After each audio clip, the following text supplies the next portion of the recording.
Peace and power, family. Welcome back to Unlearn with me, the Artist Way Journey, baby. And we are on week 10, recovering a sense of self protection. Now, this one was really good. I know I was talking yesterday about like, what more can we do? Like, we done did so much in the Artist Way.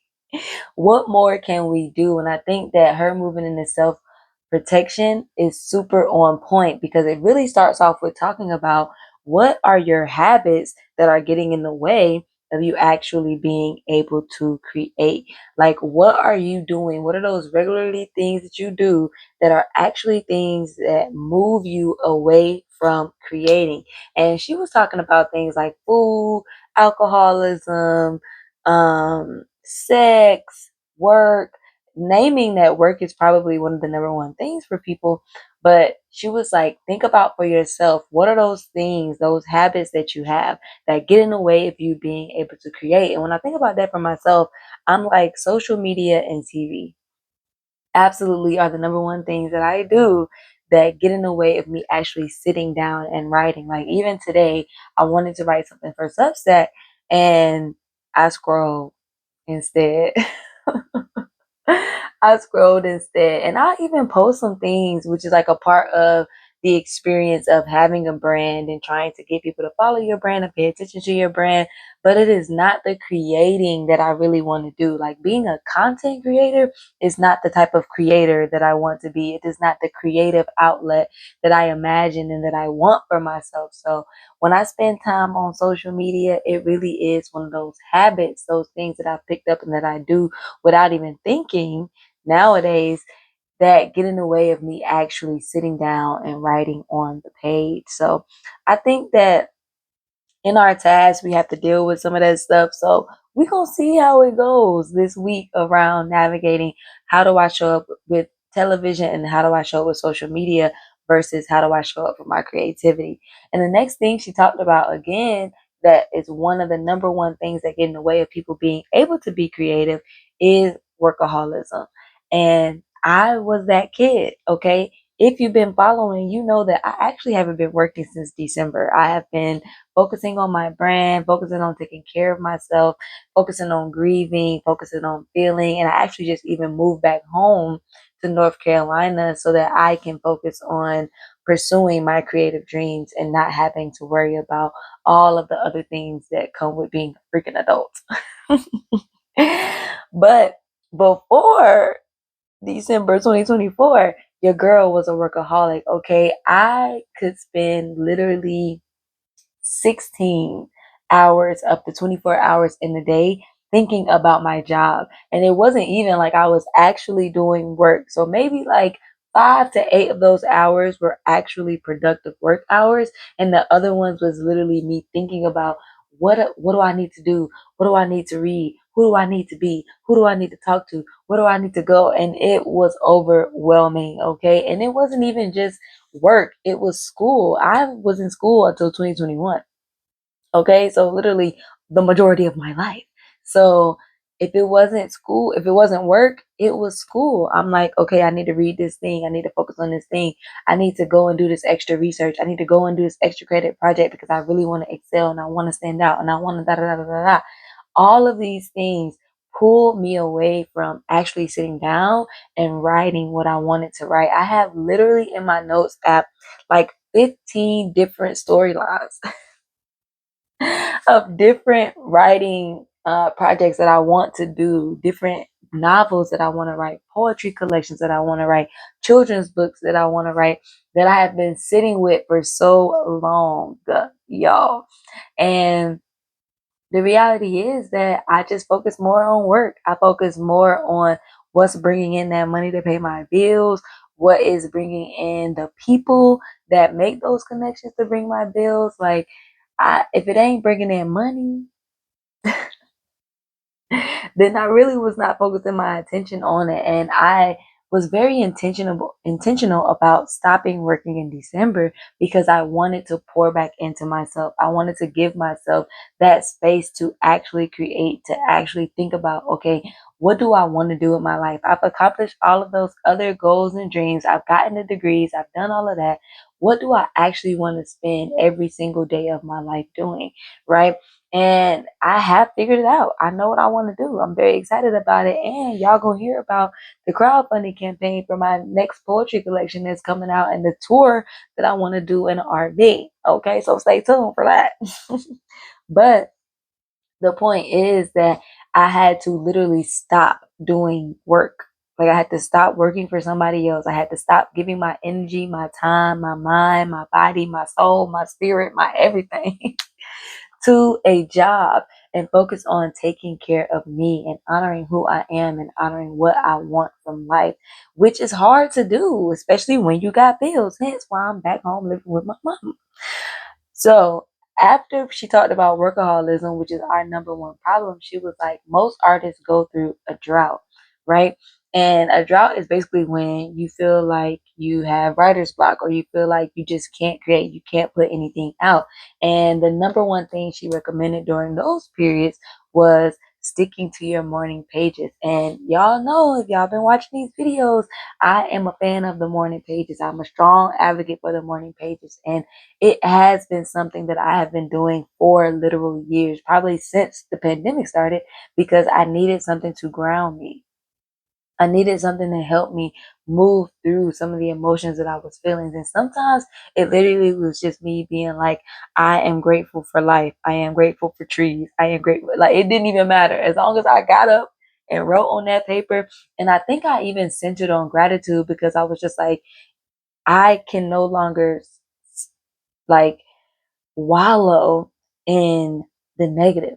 I need to focus on the positive things. So a lot of times my morning pages was literally just me trying to be grateful, trying to find something positive, trying to find something good. And that helped me to get out of whatever I was going through and actually write some poetry, write some blogs, write about the grief that I was experiencing. So I really appreciate the morning pages, and I am a strong advocate. And I think that everybody should, if you feel like you have writer's block, journal. And I'll plug here my True You Journal Vault that has over 100 freaking prompts in it to help folks move through and stick to their morning pages if they can't just brain dump, which is really the purpose of the morning pages, is to get what's in your head, what is blocking your mind from thinking about anything else out and on the page so that you can think about something else. Yeah.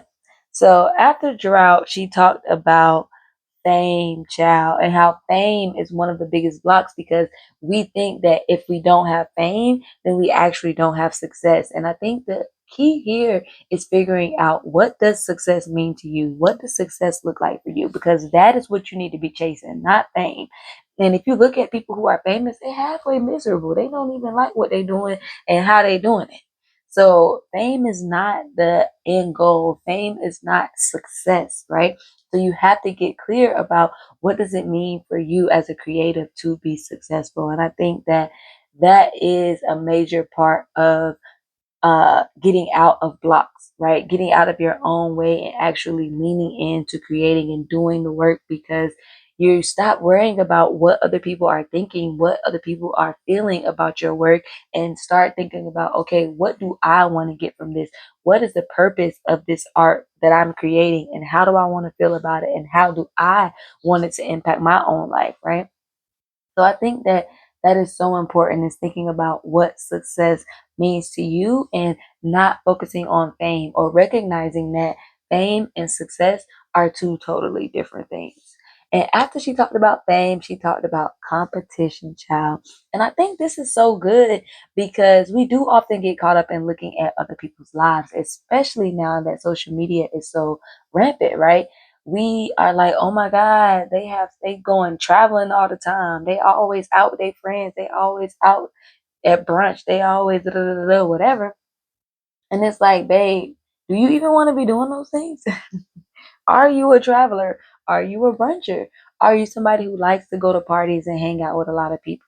You know what I'm saying? A lot of times we look at what other people are doing and we're like comparing ourselves to it. And that is what builds up that competitive nature, that competitive spirit, and it makes us feel like, oh, we're not doing enough, or we shouldn't even do anything at all because it's not as good as so and so.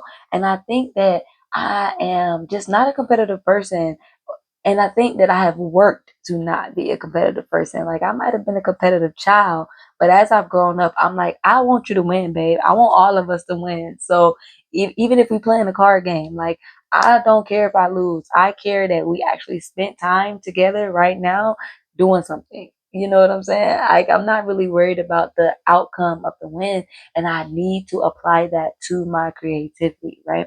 I think that when it comes to thinking about other people and their art and how they are growing and maturing and creating and putting things out and achieving their goals creatively, I do get this feeling of like I'm behind, like I'm not actually following through with my goals. And in reality, I am doing something every single day to get me closer to my dream, right? So I have to get out of that comparison of uh how fast the process is going versus like what people are actually creating and what they're doing. Somebody put out a banging video, I'm liking it, I'm sharing it, I'm commenting on it, like I'm boosting it, okay? I'm not sitting here like, oh my God, I can't believe that they put out this video and da, da, da, da, da. I'm more in my head like, dang, I should probably do a video too, but I ain't even wrote the damn poem. Like that I could do a video like this too, or like I haven't said my poetry out loud to figure out which one of them could actually get into a flow like this. And that's more, I come back on myself around just like the work that I haven't done versus like, oh, this is so much better than mine, or I need to get like this, or they are about to put out another book and I haven't even finished editing this one. Like that's not the competition that I feel. I feel like when I see something great and I see something amazing, I absolutely want to promote it. I absolutely want to boost it. I am encouraged by it, but I do get into that feeling of like I'm not moving fast enough or I'm not producing enough. Yeah, producing enough is what I'm thinking. And that is what I do need to break. I do need to get out of that because I am somebody who believes that I believe in divine timing, right? So if I believe in divine timing, then I can't be moving without giving myself grace or pushing myself past what I am doing because everything I'm doing is getting me towards my goal, right? And as long as I'm moving towards my goal every day, then I don't need to put no extra pressure on myself. I don't need to move outside of grace. I don't need to compare myself to somebody else or put more pressure on myself because this person has taken 15 steps in the same time that I took two, right? So I appreciate this little chapter recovering a sense of self protection, and the tasks are few. I think that by the time she got to the end, she was like, all right, I can't keep giving them 10 and 15 things. I got to get them like 4 or 5 and make sure they good ones. So I'm excited about these tasks, and I'm excited to come back and tell y'all about them next week. So stay tuned. Love y'all.